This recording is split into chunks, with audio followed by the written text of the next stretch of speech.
नमस्कार, आप सभी लोगों का स्वागत है हमारे आज के खास प्रोग्राम में। प्रिय दर्शकों, आज के इस वीडियो के माध्यम से हम लोग चर्चा करेंगे अचानक धन हानि के योग, शेयर मार्केट, कम्युनिटी मार्केट या ट्रेडिंग आदि से, लॉटरी सट्टा आदि से अचानक धन हानि के योग। अगर इस प्रकार के योग बने हैं तो ऐसा कोई रिस्क का काम आप ना करें, जैसे शेयर मार्केट में इन्वेस्ट ना करें, क्योंकि हर इंसान अपनी मेहनत से कमाता है और मेहनत से कमा करके कुछ पैसे जोड़ता है, सेविंग करता है और उस पैसे से पैसा बनाने का प्रयास करता है। धन से धन कमाया जाता है, लेकिन किसी किसी को सूट करता है और कुछ लोग बर्बाद हो जाते हैं, जमा पूंजी भी बर्बाद कर देते हैं, करोड़ों का कर्जा हो जाता है। तो ऐसा कोई कार्य बिना सोचे समझे ना करें। अगर आपकी जन्म पत्रिका में कुछ ऐसे योग हैं, क्योंकि एक सूत्र के आधार से आप समझने का प्रयास कीजिए। एक इंसान एक डॉक्टर के पास जाता है, डॉक्टर से कहता है कि डॉक्टर साहब, आप एक बार मेरा पूरा चेकअप कर लीजिए, मैं गाड़ी चलाना चाहता हूं, क्या मैं ड्राइविंग कर सकता हूं? डॉक्टर साहब ने चेकअप किया, पूरे बॉडी का चेकअप किया और चेकअप करके बता दिया, नहीं, बिल्कुल आप फिट हैं और आप ड्राइविंग कर सकते हैं, चला सकते हैं गाड़ी।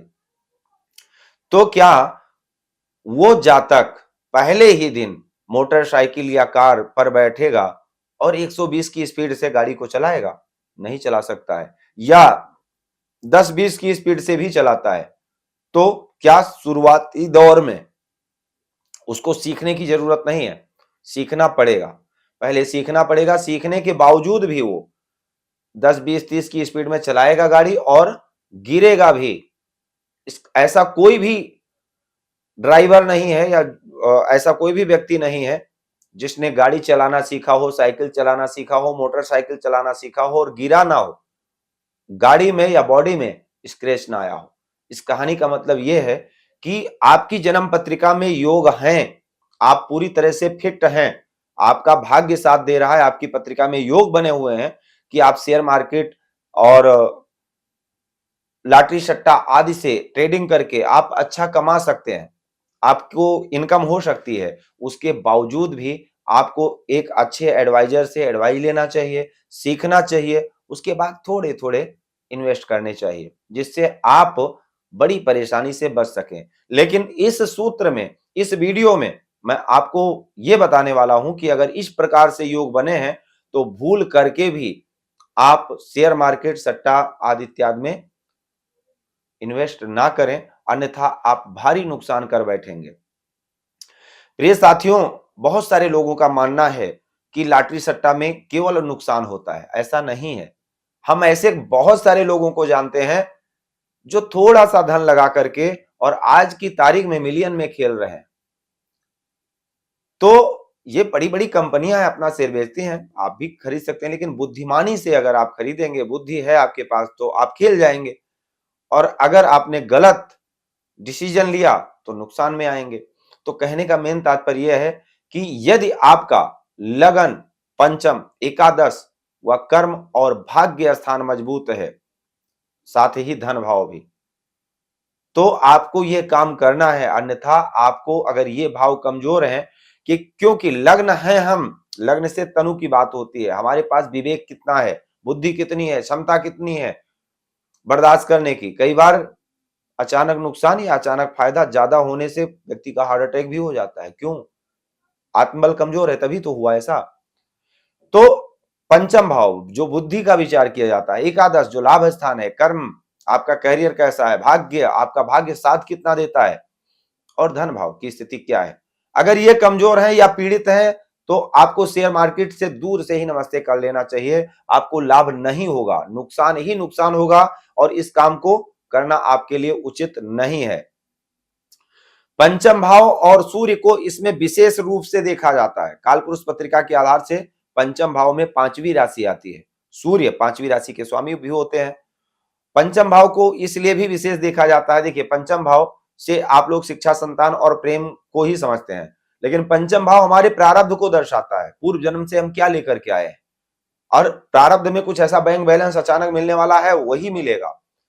भाग्य का सपोर्टर है पंचम भाव। नवम भाव से हम भाग्य का विचार करते हैं और भावत भावम का सूत्र लगाते हैं, तो नवम से नवम यानी पंचम भाव, नवम से जब गिनती प्रारंभ करेंगे तो पंचम भाव जो है वो नवे भाव पर आएगा।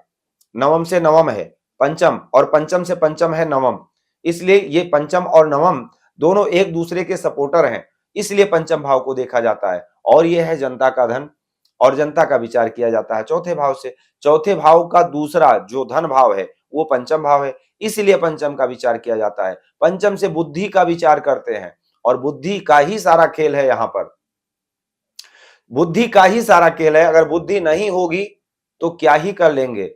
सूर्य काल पुरुष पत्रिका में पंचम भाव के स्वामी होते हैं, इसलिए सूर्य का बलवान होना भी जरूरी है।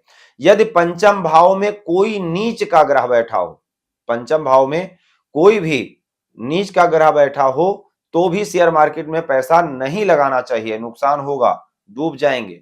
सूर्य और राहु की युक्ति यदि पंचम भाव में व धन भाव में व कर्म स्थान में हो तो भी आपको पैसा नहीं लगाना चाहिए। सूर्य अचानक नुकसान करवाते हैं। सूर्य और राहु आप बता ही चुके हैं पहले कि सूर्य मजबूत होना जरूरी है। चंद्रमा राहु की युक्ति पंचम भाव या धन भाव में हो तो अचानक नुकसान होता है और बड़ा नुकसान होता है। यदि पंचम भाव में कोई वक्री ग्रह स्थित हो, यदि पंचम भाव में कोई वक्री ग्रह बैठा हो तो भी काम नहीं करना चाहिए, भयंकर नुकसान होता है। आपकी पत्रिका में इनमें से कोई भी सूत्र अगर लागू होता है, आप देख लीजिए, तो आप काम बिल्कुल मत करिए। अगर आपकी जन्म पत्रिका में बुध की स्थिति अच्छी है, बुद्धि के कारक हैं, और अगर बृहस्पति की स्थिति अच्छी है जो कि ज्ञान के कारक हैं, धन के कारक हैं, शुक्र की स्थिति अच्छी है जो कि ऐश्वर्य के कारक है, अगर आप ऐश्वर्यवान बनेंगे, आप फेमस बनते हैं, आपके पास वो सारी चीजें होती हैं लग्जेरियस, तो शुक्र का बहुत बड़ा योगदान होगा उसमें। और सूर्य स्थिति अच्छी है। सबसे बड़ी बात है राहु की स्थिति अच्छी होनी चाहिए, क्योंकि राहु ही अचानक बड़ा लाभ और अचानक ही बड़ा नुकसान करवाते हैं। तो राहु अगर अच्छे हैं तो आप आगे बढ़ें, राहु खराब है तो रिस्क का काम कभी मत करें, अचानक बड़ी परेशानियां दे सकते हैं। इस बात का अगर आप ध्यान रखेंगे तो निश्चित है आप नुकसान से बच सकते हैं। ऐसे कई लोगों को भी जानते हैं जिन्होंने भारी नुकसान किया है शेयर मार्केट में, दोनों की पत्रिकाओं पर अनुभव किया है, और उसके बाद मैंने सारे सूत्रों को सटीक पाया है। वही सूत्र हैं जो मैं आपको बता रहा हूं। अब अगले वीडियो में मैं बताऊंगा कि ऐसे किस प्रकार से योग बनते हैं, तो शेयर मार्केट में लोग मिलियन में खेलते हैं। आज के लिए सिर्फ इतना ही। अगर आप भी अपनी पत्रिका का फलादेश करवाना चाहते हैं, स्क्रीन पर दिए गए नंबर पर संपर्क कर सकते हैं। जय सिया राम।